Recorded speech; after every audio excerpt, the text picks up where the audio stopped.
Lecture de la compilation post-mortem des écrits de Ellen G. White intitulée Message choisi, volume 2. Chapitre 17. Unité et dévouement. Le Seigneur a pourvu à l'extension de son œuvre dans les champs missionnaires en vue de l'accroissement de la connaissance de la vérité en ces derniers temps. Une erreur a certainement été commise par ceux qui eussent dû avoir une claire vision de l'œuvre immense qui doit être accomplie par le peuple qui porte le signe divin présenté dans Exode 31 versets 12 à 18.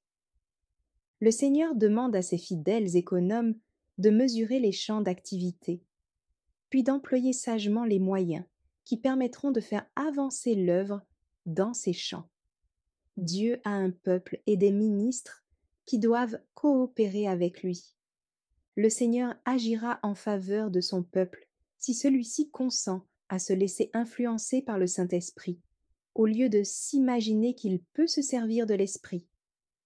Maintenant, Israël, que demande de toi l'Éternel, ton Dieu, si ce n'est que tu craignes l'Éternel, ton Dieu, afin de marcher dans toutes ses voies, d'aimer et de servir l'Éternel, ton Dieu, de tout ton cœur et de toute ton âme, si ce n'est que tu observes les commandements de l'Éternel et ses lois que je te prescris aujourd'hui, afin que tu sois heureux. Deutéronome 10, versets 12 à 13. Les serviteurs de Dieu ont à accomplir dans notre monde une œuvre très solennelle et sacrée. La fin est proche. Le message doit faire son chemin. En tant que fidèles bergers du troupeau, les serviteurs de Dieu ont à donner un témoignage clair et tranchant. La vérité ne doit pas être pervertie. La grâce divine ne nous éloigne jamais de la miséricorde et de l'amour de Dieu. Seule la puissance de Satan agit de cette manière. Quand le Christ prêchait, son message était comme une épée affilée, à double tranchant, perçant les consciences humaines et dévoilant leurs pensées secrètes. Les fidèles messagers du Christ doivent accomplir la même œuvre. Ils doivent prêcher la parole avec simplicité, pureté et une parfaite intégrité. Ceux qui prêchent ou enseignent doivent obéir fidèlement à leur mandat. Ils doivent veiller sur les âmes comme devant en rendre compte.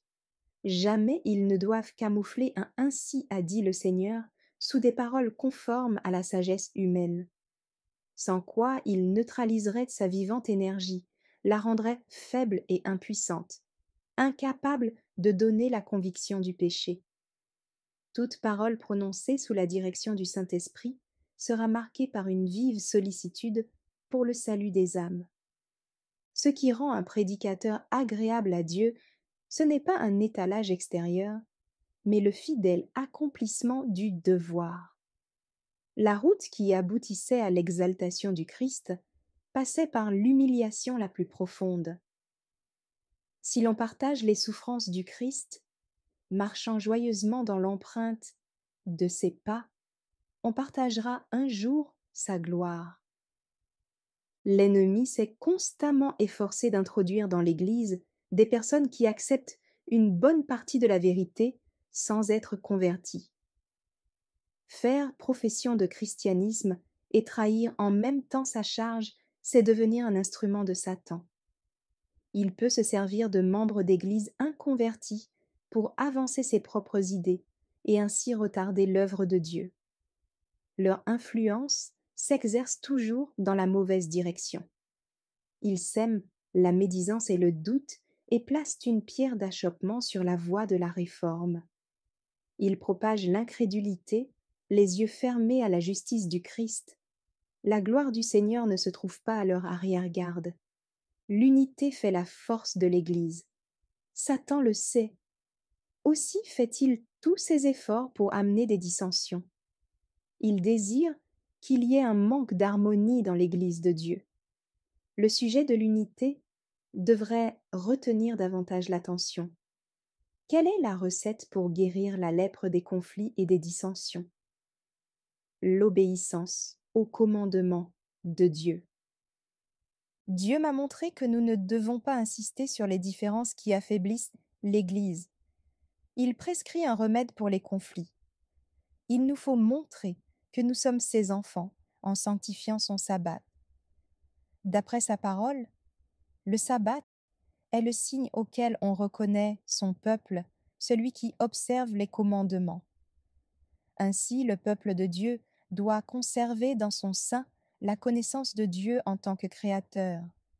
Ceux qui observent la loi de Dieu se trouveront de son côté dans le grand conflit qui a débuté dans le ciel entre Satan et Dieu.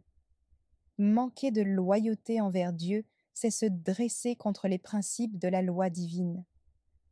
Tout ce qui touche à la cause de Dieu doit être considéré comme sacré par son peuple. Les conseils donnés en rapport avec la cause de Dieu ont un caractère sacré.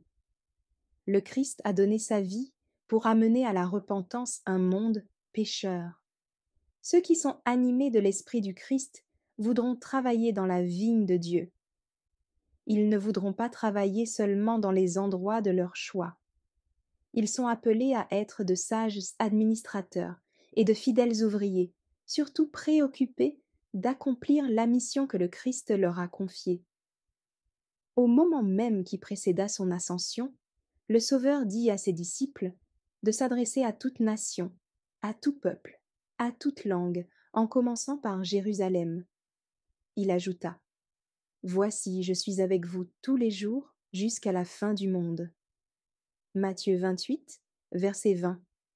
Manuscrit 14, 1901. Le ministère des épreuves. Le Seigneur permet des épreuves de divers genres dans l'expérience chrétienne pour appeler hommes et femmes à un niveau de vie supérieur et à un service plus sanctifié. Sans de telles épreuves, on s'éloignerait graduellement de la ressemblance du Christ et l'on se laisserait gagner par un esprit de pseudo-philosophie humaine d'apparence scientifique qui conduirait à s'unir à ceux qui suivent Satan. La providence divine veut que toute bonne et grande entreprise soit soumise à des épreuves destinées à éprouver la pureté et la force des principes de ceux qui portent des responsabilités et à façonner et affermir le caractère humain d'après le modèle divin. C'est là la forme d'éducation la plus haute. La perfection du caractère s'obtient par l'exercice des facultés mentales, au cours des épreuves les plus graves, en se soumettant à toutes les exigences de la loi divine. Des hommes, occupant des postes de confiance, doivent servir d'instruments entre les mains de Dieu pour le glorifier. En accomplissant leur devoir avec une entière fidélité, ils acquièrent un caractère parfait. Dans la vie de ceux qui obéissent à des principes justes, on verra un accroissement continuel de la connaissance. On aura le privilège d'être reconnu comme un collaborateur du grand maître ouvrier au service de la famille humaine, et l'on jouera un rôle important dans la réalisation des desseins de Dieu. Ainsi, par l'enseignement et par l'exemple, en tant que collaborateur de Dieu, on glorifiera le Créateur. Manuscrit 85, 1906. Merci d'avoir écouté cette lecture. Si vous avez des questions ou des remarques sur le thème abordé, n'hésitez pas à les partager dans les commentaires et notre équipe ne manquera pas de les considérer. À bientôt sur lereste.org.